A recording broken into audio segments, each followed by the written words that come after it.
Жизнь и здоровье граждан Таджикистана в некоторых населенных пунктах находится под угрозой из-за китайских цементных заводов.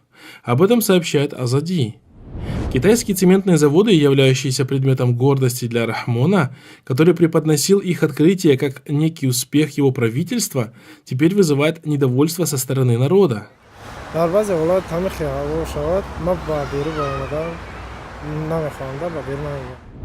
Азади сообщает со ссылкой на жителей Махалли Худжамбио, что население этого района жалуется на сильное загрязнение воздуха.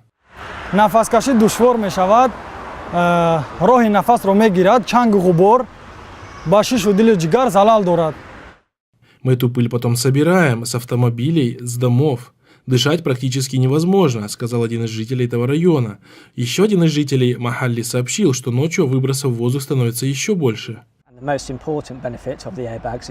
По мнению экологов, производство цемента является наиболее вредным для экологии, и во многих странах подобные заводы строятся в максимально удаленных местах от населенных пунктов. Наталья Идрисова, координатор НПО «Маленькая земля», говорит, что никто не говорит, что за оборудование установлено для очистки вредных выбросов в атмосферу, откуда оно поставлено. Говорят, что все нормально, все в норме, однако никаких сведений и отчетов не предоставляют. В то же время всем известно, что в самом Китае сокращают производство цемента и стараются перевести их в другие страны, считает она. Кроме того, по мнению экспертов, вероятно, что еще 40 лет Таджикистан будет использовать самый грязный вид топлива. Перевод практически всей промышленности страны на потребление угля может привести к катастрофической ситуации для всей окружающей среды страны.